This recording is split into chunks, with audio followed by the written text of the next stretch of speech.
બોટાદ કડદાકાંડ મામલે સૌથી મોટા સમાચાર સામે આવ્યા છે। બોટાદ માર્કેટિંગ યાર્ડમાં ખેડૂતો સાથે આમ આદમી પાર્ટીના નેતા રાજુ કરપડા જણસમાં કડદા મુદ્દે રજૂઆત કરવા ગયા હતા। ત્યાર પછી ખેડૂતોનું ઉગ્ર આંદોલન થયું અને હળદળની અંદર જે કંઈ થયું તે સૌ કોઈ જાણે છે।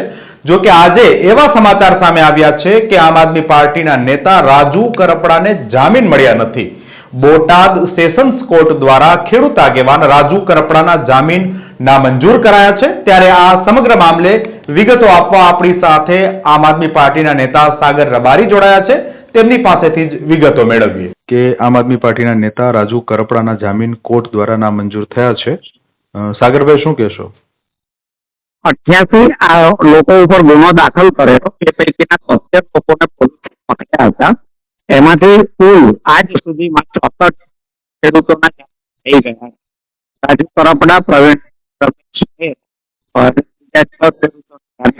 બોટાદ સેશન્સ કોર્ટે નામંજૂર લઈને અમે લોકો સોમવારે ગુજરાત હાઈકોર્ટમાં અપીલ ફાઇલ કરવાના છીએ। બોટાદનું આખું જે કારણ થયું એને ભાજપની પોતાની માનસિકતા છતી કરી છે।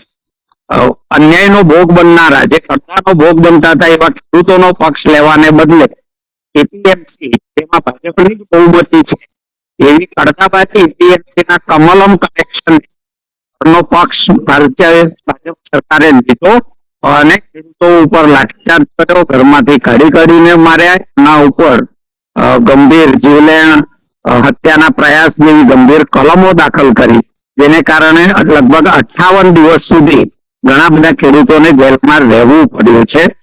ભાજપની જે કડદાબાજો પ્રત્યેની કુલું વલણ છે, કોન્ટ્રાક્ટરો પ્રત્યેનું કુલું વલણ છે, ઉદ્યોગપતિઓ પ્રત્યે કુલું વલણ છે, એ આખા બોટાદના કડદા કેસમાં ઉજાગર। હવે આગામી દિવસોમાં રાજુ કરપડા અને પ્રવીણ રામ માટે આમ આદમી પાર્ટીની શું રણનીતિ રહેશે, અથવા તો એમની સાથે જેટલા પણ ખેડૂત છે બધાને લઈને? તમામ જે લોકોના જામીન નામંજૂર થયા છે એ બધાની જ સર્ટિફાઈડ કોપીઓ લઈ અને અમે સોમવારે ગુજરાત હાઈકોર્ટમાં અપીલ ફાઇલ કરવાના છીએ। જરૂર અમને આશા છે કે ગુજરાત હાઈકોર્ટમાંથી અમને ન્યાય મળી જશે, જામીન મળી જશે। કોઈ કારણસર ધારો કે નથી મળતા તો સુપ્રીમ કોર્ટમાં જઈને પણ જામીન મેળવવાની અમારી પૂરી તૈયારી છે।